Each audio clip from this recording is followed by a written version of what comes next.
Going to Iswan's question about brothers in Indonesia using music for forms of da'wah. So is this permissible in Islam or not? First of all, we have to know the ruling in Islam over music. Now, why would someone say music is haram? Everybody likes music. Everybody enjoys music. Everybody enjoys singing and dancing and being cheerful. So why would someone say it's haram? It's very simple. To know the ruling over something, we have to go back to the Quran and Muslim. We are Muslims. We have to go back to the Quran and to the Sunnah. Do we get our religion from out of the Quran and Sunnah? No. Do we have any a wali or any someone Mahdi or this or that who would answer to us other than what the Quran and Sunnah? Definitely not. But before continuing this, answering Iswan's question, and we will conclude this inshallah. I think we lost Yahya.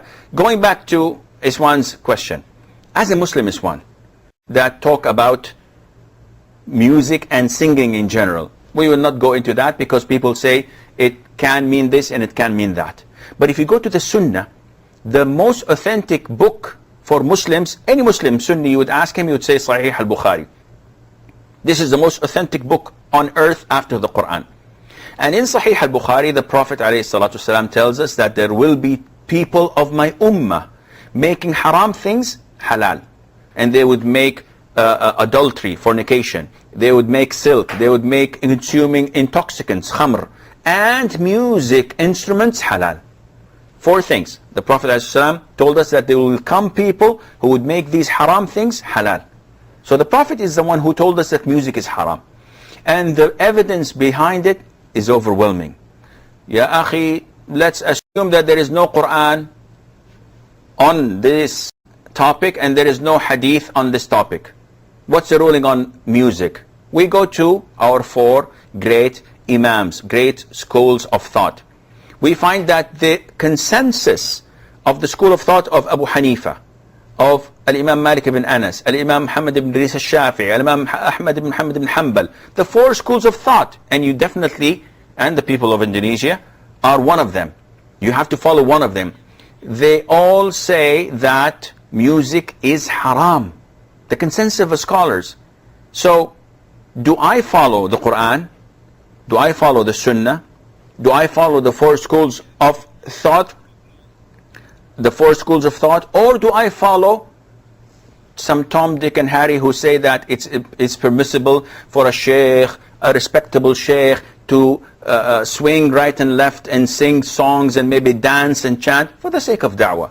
And tomorrow, maybe they'll say it's permissible for the sake of da'wah to go to a discotheque and dance with women and maybe call them for dinner for the sake of da'wah. What else? What kind of da'wah is this? Da'wah to another religion? Islam is so simple and pure. Islam is your connection with Allah Azza wa Jal. It cannot be misled. You cannot mislead people and misguide people through what only the Sheikh says. Simon says music is halal. Simon says it's okay to dance women and men together. It's okay to mix. It's okay to handshake. And it's okay to do this and that. And everything goes against Islam. What else is Islam? That is why we have to be careful of those who claim to be scholars or to be students of knowledge, who divert people from following the Quran and Sunnah and ask people to only follow themselves. This is not Islam.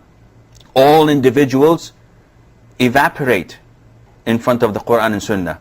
They all dissolve in the Sharia. We only glorify the Quran and the Sunnah. And believe me by Allah, if music was halal, I would be the first to listen to it and I'll be the first to play it even. But it's haram. And there is no doubt, none whatsoever, on this topic and on this issue.